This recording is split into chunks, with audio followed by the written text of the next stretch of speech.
Thank you for tuning into the very first Cemoh University. This is a little bit of a test for us. So as it was a test, we thought we'd put Guy through the ringer for this one. We're going to hopefully do these every week, just talking about something specific in a marketing space that, that we think you'll find useful. They are going to be very focused on what we're going to talk about, and specifically today Guy is going to talk about how to write copy for a Google ad. What we would like from you guys is some feedback, some insights, some suggestions for future ones. As I say, we're going to try and do them every week. Yeah, so with that in mind, this should be about half an hour. I'm going to hand over to Guy, who's going to take it from here.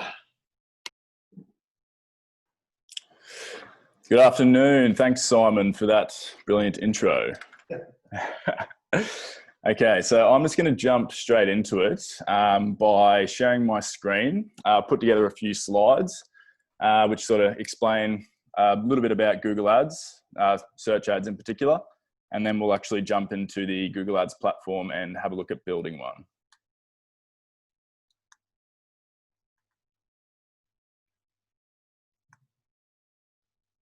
Okay, so hopefully everyone can see my screen.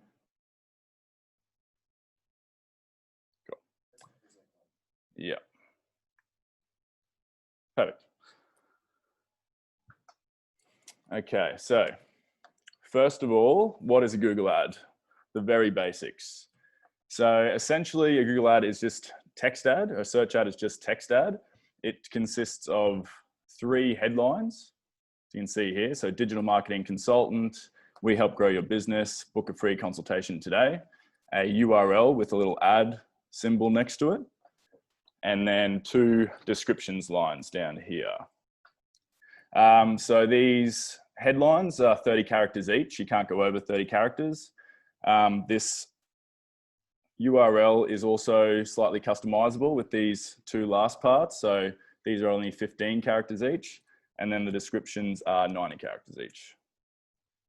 So with Google search ads, the prerequisite to these being good or creating a good search ad is to create specific campaigns and ad groups. And now ad groups are the big one. So you want your ad groups to focus on one particular keyword really and variations of that keyword. I'll go over these in a different webinar at a later date, but if you're familiar with Google Ads at all, these are the sort of things you want to look for. So in particular with campaigns, location targeting can only be set at the campaign level, which is something to take into consideration when you're setting your ads up, and ad groups should target a specific keyword. Okay, so the types of search ads. So there's only 2. The first one's pretty basic. The first one's called an expanded text ad, which is what you saw back here. So this is just your run-of-the-mill 3 headlines, 1 URL, 2 descriptions, which you can see here. So this is the first headline here, digital marketing consultant, second and third here. Your second one is a responsive search ad. So this one consists of up to 15 headlines. And a URL and 4 descriptions. So the idea of the responsive search ad is to put in 15 headlines, which Google will actually present the best 3 headlines out of those 15 based on the user's search query. And the idea, is for the Google to learn enough about your ads and what you're trying to promote to present the best version of your ad to the user at the right time. Okay, so what goes into a good search ad? So when creating your search ad, you want to try to include as many of these as possible. So big one, and yeah, what I think is most important is matching the search term with the ad copy. So if we go back to this original ad, so the idea with this first headline here, digital marketing consultant.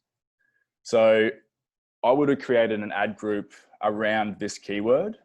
So digital marketing consultant, and then I'll use that keyword as the first headline. Because that way, once the user types in this keyword or they're searching for a digital marketing consultant, the first exact thing they see, which your ad is related to, is that keyword and is your service. So another thing to try to include is you want to try to predict the outcome that your user wants from your service or product. So in this case, it was to help your business grow. So you assume as a business owner, you're looking for a digital marketing consultant to help with your marketing, to help you boost sales, to boost revenue, to create a more successful business. I haven't included this in the previous, but you want to try to make your ads personal. You can do this by using terms such as you or your. For example, if you were a software as a service company, you could say something like, book your free trial today. That really speaks to the user, saying that you can do this. The fourth point here is to try and be relevant. So with relevancy, it's more of a time of year, or it depends what industry you're in. So for example, like a travel company might put on a end of year special. So if it's around October, November, December, and they have an end of year special for Christmas holidays or something of the like, you can put that in your ad saying we have a Christmas deal on now, or end of year sales, so that you can really try to speak to the user, and it's tailored to that time of year, which sort of creates relevancy and builds a bit of a bond with the user. So with the next one, a USP, so a unique selling point. So for example here, it really depends on the business, but say you are a software business and you get a lot of customer calls, you could say that you have the best customer service. If you're a restaurant, you might say you have the most 5-star reviews. Or if you're retail, you could say you have the quickest postage, it's there the next day, something like that. The next one here is you want to always include a call to action in your ad copy. So with a call to action, again, it depends on the industry, it depends on your business. So with, say, you're a plumber, the call to action might be to get a free quote, or if you are a retail company, it might be to shop the range now, or you shop the 2020 range now, something like that. Okay, so here I've got some good and bad examples of Google search ads. So the top one here, you can see what I've used as the actual search term, so tree removal Brisbane, and what ads have appeared for those. So I've taken out the company names just so I don't publicly shame anybody or anything like that. So, yeah, you can see here for the top one, the good things about this ad, and it is the best ad out of the three, I should say that first, is they've included the actual search term in the headline. So tree removal, that's the search term that I used. I also included Brisbane in there. So they've also included Brisbane in there, one of their headlines. They've assumed that I need a tree removed. So that's addressing my problem. So need tree removal or lopping here, the question. And it includes a call to action. I would have improved on this call to action. So they've just simply put in free quote, but I would have said something like get a free quote today, inquire online for a free quote, something like that. So these items underneath here, tree removal and tree lopping, these are actually site links. I'm not going to go into them today, but they're also a very important part of search ads, but they are in a whole different part of Google Ads called ads and the extension, sorry. So I'll get into those at a later date. One thing they didn't include here for the top one, which is a bit of a shame because it is such a good ad, but they didn't really include a unique selling point. So if you see down here, the second ad pretty much did everything that the top ad did, minus a call to action, which is very important. But what they did do right is include a unique selling point. So here they've got affordable and fast, which is obviously a unique selling point. Maybe it's same day, maybe it's not, but you could inquire to find out how affordable it is and how fast they might be. The third ad down here is not all that great. So they didn't include my search term anywhere in the titles.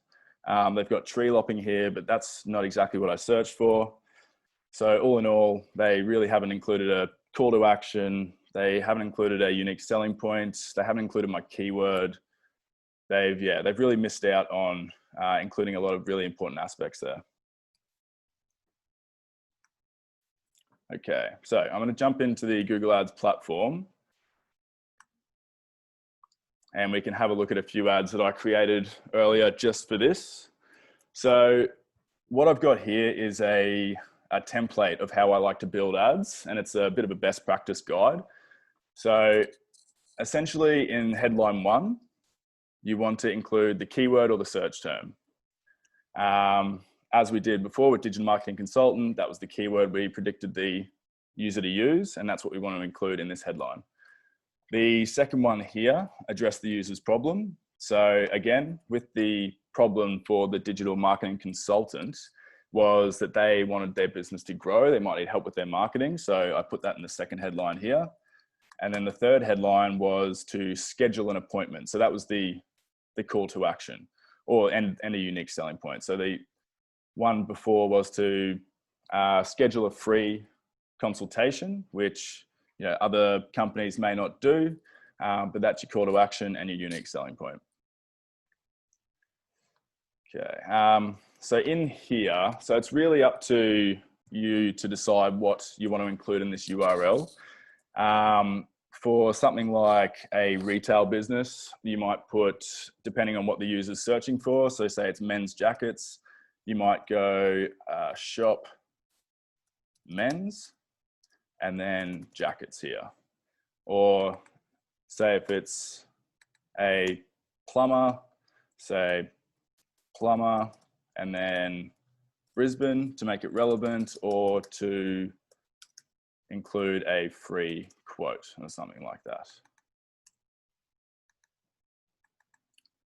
And moving down to the descriptions. So these are, again, up to you and up to what you want to include in here, but a good sort of template to follow is to try to include a couple of unique selling points followed by a CTA. And you can do this for both of these because generally, or sometimes they may not actually show both of these descriptions in your ad when it appears on Google. So these are a couple that I created earlier. Okay, so this is more of a retail type ad. So the final URL up here, that is the URL that once the user clicks on your ad that they actually land on.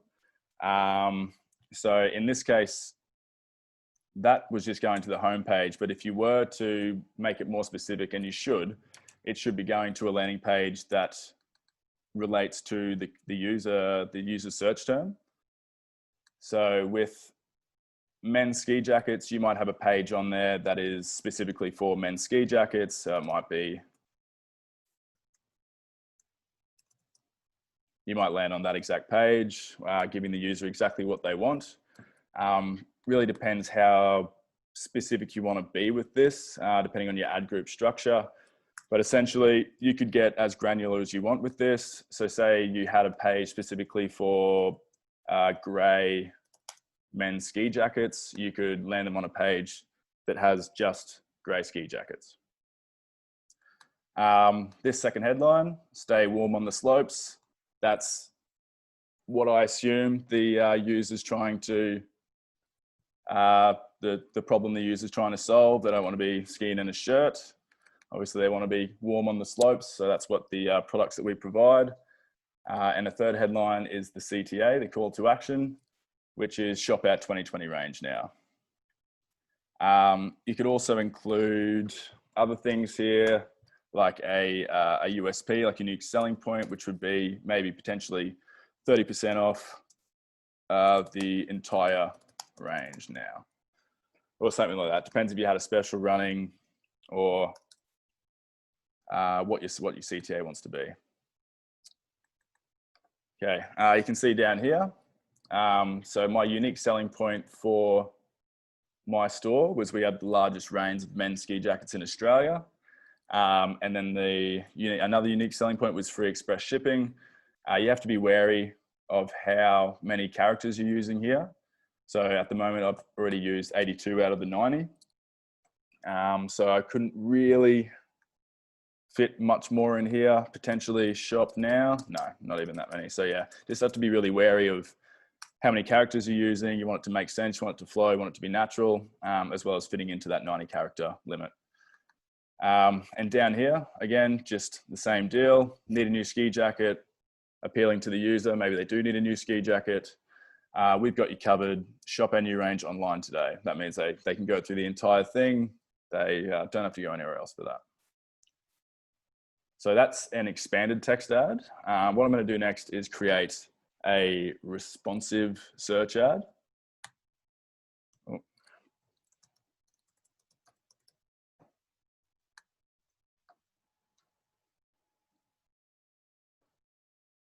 Okay, so that was extensions. Okay, so this is a responsive search ad. Essentially, you have all your headline options here. So they've only got 8 here, but you can go ahead and create up to 15. Depending on if you've already created a couple of expanded text ads, Google will actually give you some recommendations. So these are the types of headlines that I used in the previous 2 ads. So great idea is to just go through here, click on these, making sure they're relevant. They should be if you created them. And just chuck a bunch in here. Same deal with the descriptions. For the descriptions, you can add up to 4. So here we go, the ones that I created earlier. And I've run out there. If this ad was set up correctly with keywords, the ad groups were already set up. This is just a demo version, so I haven't done those things. But you get an idea of how well Google thinks your ad is set up. So here, if we wanted to get all these to have green ticks, we'd add new headlines. So 50% off express shipping. Oh, sorry. Entire range. Some more. Australia's largest range.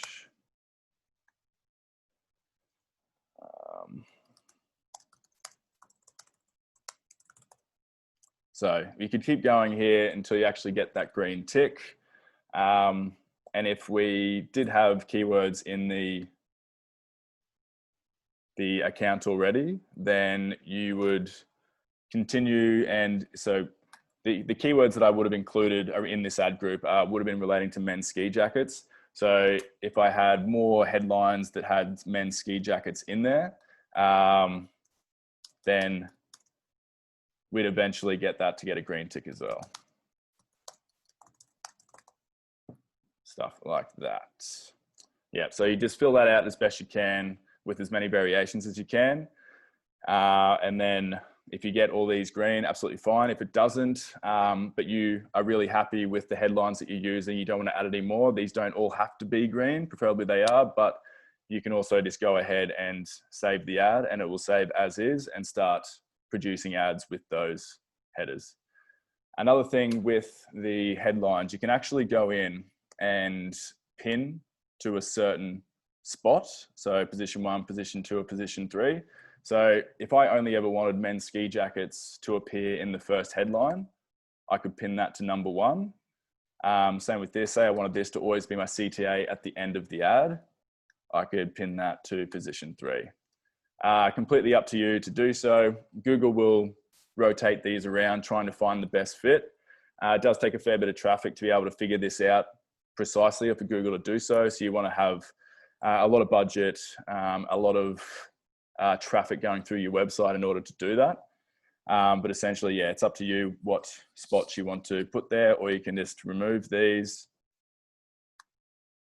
and they will end up just showing wherever, and until Google actually learns where they best fit. So save that ad and it'll go into my saved ads and they are good to go. So you'll see these under review little icon statuses here. So generally, if you're not using any brand names you're not supposed to be using, you'll be completely fine with those. Okay, so those were the very basics of a Google search ad.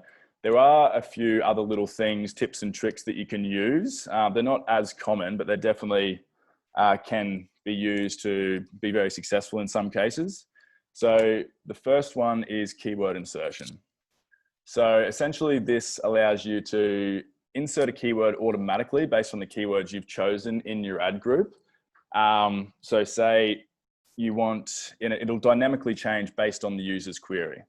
So for example, yeah, if a user searches for women's black running shoes and you have a keyword insertion set up, if the user types that exact keyword in, then Google will automatically replace headline 1, 2, or 3 with that keyword. And this can help create a lot of relevancy, a lot of, very direct marketing to the user because they're seeing exactly what they've typed in, which can be very beneficial.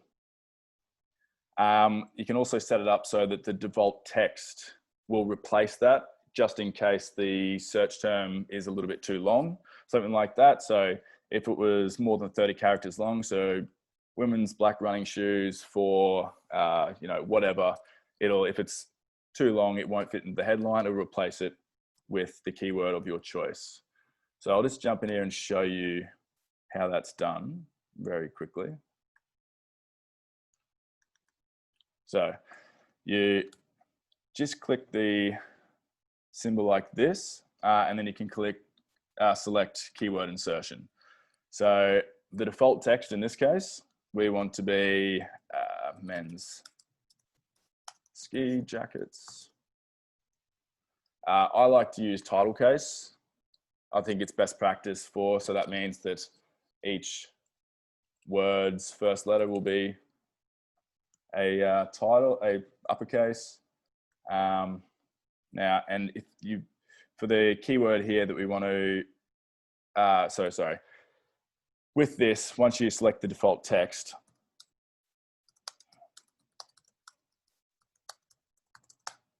then that will replace this keyword here if the keyword is too long. So this way, yeah, if the user types in men's ski jackets, men's blue ski jackets, then men's blue ski jackets might pop up. If that was too long, then it would just insert men's ski jackets. Okay, this is a great one for advertising a sale or a countdown for a sale. So yeah, it's great to use when you've got like a deal ending or starting. So it could be a countdown to when your deal starts. So I'll just quickly jump in here and show you how to do that. So I'll get rid of this and so let me just click countdown. Now you got to select when you want the countdown to end. So for this one, we'll just choose tomorrow. And this is where you select the time of day that would end. So you go custom time, or you could just go end of day. So that'd be 11:59 on June 30th. In this case, we'll go custom time just to demonstrate this. So it's 24-hour time. So we'd go 18, say 6 p.m. you want it to finish, 00:00.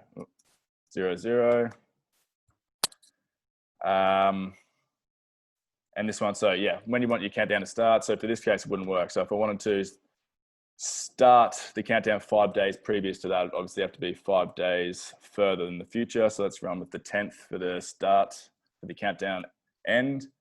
And then, so if it's on the 10th of July, then the countdown will start on the 5th of July and end on the 10th of July at 6 p.m. You also want to select account time zone.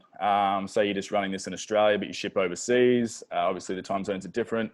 So you just want this to end at 6 p.m. local time, which would be whatever time internationally.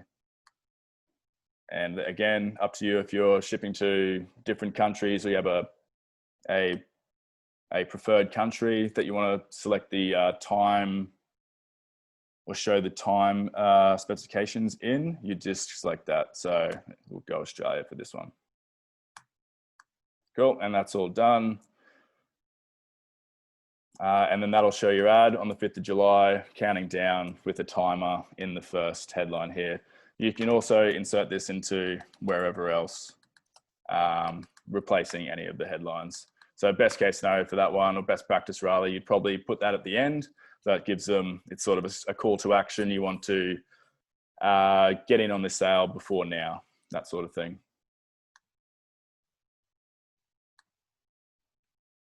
Okay, the IF function. So for this one, this is dependent on what sort of device that your user is searching on, or what sort of audience you've placed them in. Audience is a completely different thing that I'm going to cover in another webinar. For now, I'll just show you how this is done. So say you want to put forward some sort of messaging if a user is searching for your device, searching for your ad and they're on a mobile. So in this case, you'd select device and you'd go mobile. So what this will do is if they are searching on a mobile, they'll show specific messaging wherever you like that messaging to be placed in your ad. So in this case, let's go with 50% off all purchases completed on mobile. So that will display if a user is searching on a mobile and they find your ad. If not, if they are just on a desktop or a laptop or whatever, then you can just select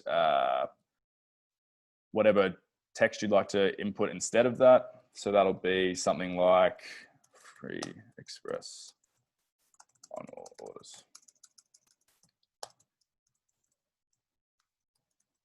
So again, yep. So if a user's searching on their mobile, they find your ad, then they'll see that messaging. If not, they're on a laptop or a desktop, they'll see this. You can also do that depending on audience. So a key thing with that would be to, if you were remarketing to users who have already visited your website, then you'd select that, you'd select remarketing in here, and then you'd show them something like 50% off, 50% off for users who have already purchased from us. And then again, you can use the default text to replace that depending on what the user is searching on. Cool. And that's all from me today. I hope that was beneficial. If you're running any ads, then yeah, feel free to ask me any questions regarding any of this. And if not, I hope it was helpful. Cool. Thank you for that, mate. I hope everyone enjoyed that. We will tune in next week for our next installment.